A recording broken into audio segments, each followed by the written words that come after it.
sodelovanje se mi zdi zelo pomembno, saj glede na to, da sem jaz že 6. generacija družine Glavina, se lahko ogromno naučimo od vseh prednikov, imajo ogromno znanja, vendar z sodobnimi tehnologijami lahko pripomoremo še nekaj več, se pravi, se lahko vse skupaj združuje.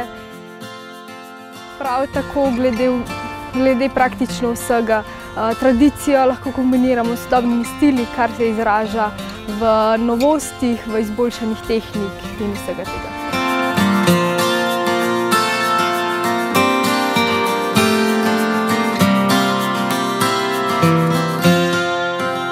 Moderne tehnologije definitivno pripomorejo k sami razvoju kmetije.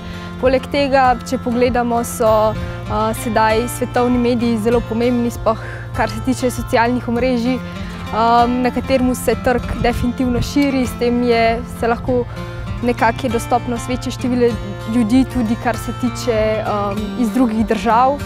Vse to pripomore k samemu razvoju celotne kmetije. Lahko se, tako kot sem že povedala, tradicija naredi na nek sodoben način, tako se lahko nazaj približamo k kakšnim starim tehnikam, kot so kakšne spontane fermentacije, vendar so s tem lahko veliko bolj nadzorovane.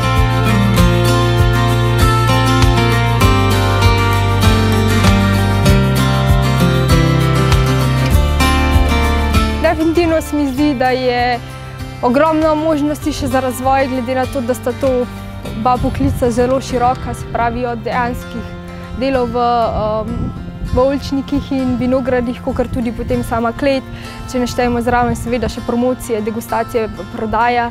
Tako da razvoj, ne glede na to, da sem ženska, je še vedno ogromno. Ogromno se lahko naučimo, tako da pri tem ne vidim nobenih težav.